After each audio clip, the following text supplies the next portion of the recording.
पहलगाम पर पाकिस्तान को मिला चीन का साथ।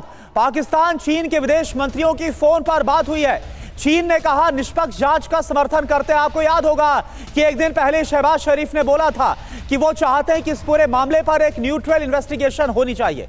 पाकिस्तान ने कहा चीन का अटूट समर्थन मिला है, यह पाकिस्तान की तरफ से रिएक्ट किया गया है। तो इशाक डार और चीन के विदेश मंत्री के बीच में बात हुई है और चीन ने पाकिस्तान को अपने साथ किया, अपने समर्थन की जो बात है वो कही है।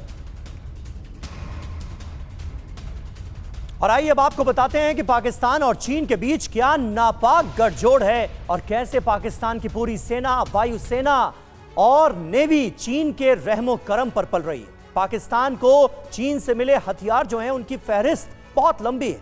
लड़ाकू विमानों की बात की जाए तो JF-17 थंडर मिला है, J-10, FC-31 ये लड़ाकू विमान चीन से हासिल हुए हैं पाकिस्तान को। अगर मिसाइलों का जिक्र किया जाए तो PL-15 चीन से हासिल हुई है। टैंक का अगर जिक्र किया जाए तो अल खालिद और VT-4 टैंक ये हासिल हुआ है।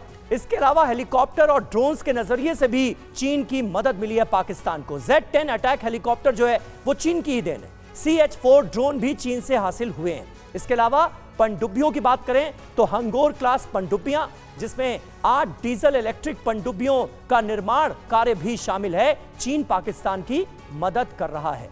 इसके अलावा आर्टिलरी गन SH-15 TMG और एयर डिफेंस सिस्टम की बात की जाए तो LY-80 और HQ-9P। तो आप अंदाजा लगा सकते हैं कि चीन के रहमो करम पर है पूरी तरह से हथियारों के मामले में पाकिस्तान।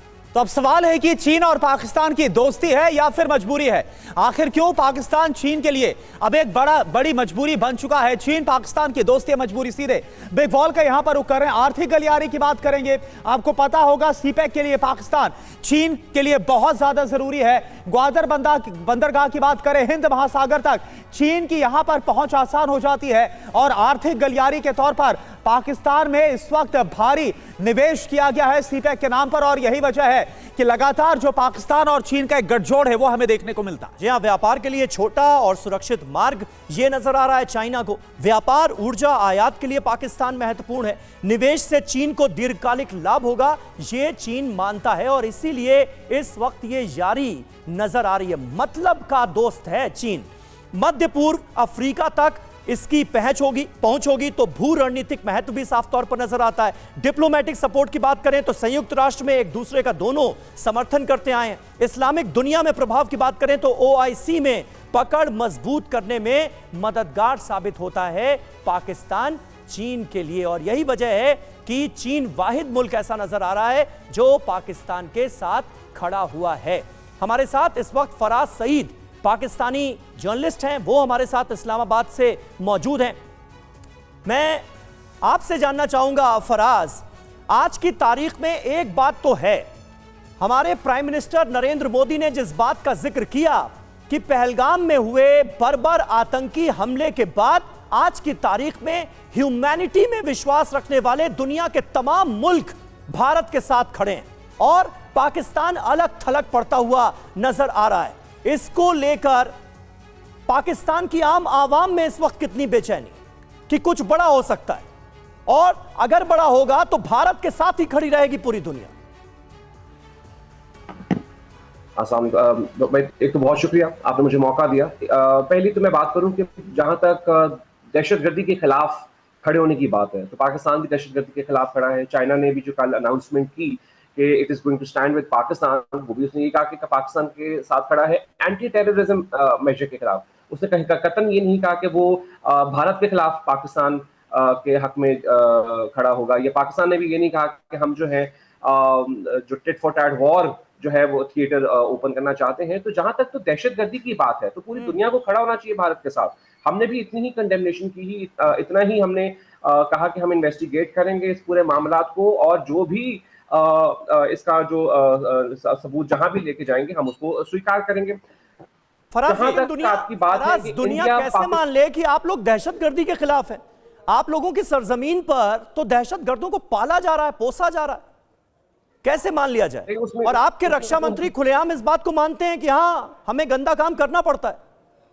उसमें उसमें दो हकीकतें हैं। एक ये है कि पूरी दुनिया, इनफैक्ट इट्स अ फैक्ट, जो पाकिस्तान के डिफेंस मिनिस्टर ने कहा कि हम जो है वेस्ट के लिए डर्टी वर्क करते रहे हैं। Yes. मुझे कोई उसमें शुबा नहीं हुआ कि उन्होंने ऐसा क्यों कहा, बिकॉज मुझे था कि उन्होंने तो फैक्ट बयान कर दिया कि 90 की दहाई, 80 की दहाई में अफगान जहाद शुरू हुआ सोवियत यूनियन के खिलाफ। सोवियत यूनियन तबाह हो गया, तालिबान रह गए अफगानिस्तान और पाकिस्तान की बॉर्डर के ऊपर, और अमेरिका और उसकी जो एलाइज थे वो वहां से चले गए। फिर उसके बाद तालिबान के खिलाफ जंग लड़ने के लिए रीजन कुछ भी हो, लेकिन डर्टी वर्क करना पड़ रहा है ना आपको, दहशतगर्दों का साथ देना पड़ रहा है ना, और ये बात कोई और नहीं, पाकिस्तान के हुक्मरान मान रहे हैं कि हाँ ऐसा है। बनाए, साथ क्या दिया, बनाए अफगान जहाद के अंदर दहशतगर्द बनाए। पहले सोवियत के खिलाफ बनाए, फिर वो मॉन्स्टर इतना बड़ा हो गया कि वो उसने आप ही खाना शुरू कर दिया। फिर उसके खिलाफ जंग लड़ी, फिर जो वेस्टर्न एलायंस थे वो 2021 में भी चले गए। तो वो मॉन्स्टर जो बनाया, यही तो मैं जानना चाह रहा हूं कि दहशतगर्दों का साथ कब तक देते रहेंगे, हाफिज सईद को कब तक पालते पोसते रहेंगे, जैश ए मोहम्मद आपकी सरजमीन पर कब तक ऑपरेट करता रहेगा। मतलब दुनिया कैसे भरोसा करे, और वो भी तब जबकि पहलगाम में इतना बड़ा और बर्बर हमला हुआ हो और उसमें पाकिस्तानी टेररिस्ट मुलविस थे, ये सीधे तौर पर फैक्ट सामने आ चुका हो। दुनिया भरोसा इसलिए करती है बिकॉज पाकिस्तान किसी जमाने में फैटफ की ग्रे लिस्ट में हुआ करता था। अब पाकिस्तान फैटफ की किसी भी रेडार के अंदर नहीं है। दुनिया इसलिए भरोसा करती है क्योंकि जब अमेरिकी सदर डोनाल्ड ट्रंप से सवाल किया गया तो उसने कहा कि वो इंडिया पाकिस्तान का आपस का मामला है, और चूंकि वो बॉर्डर डिस्प्यूट है इस वजह से होता रहा। उसने तो ना दहशतगर्दी की बात की। चलिए फराज, हमें तो कहीं कोई भरोसा नजर नहीं आ रहा है। आप जो कह रहे हैं ये बातें कहां से हो रही हैं, बड़ा ताज्जुब हो रहा है आपकी बातें सुनकर।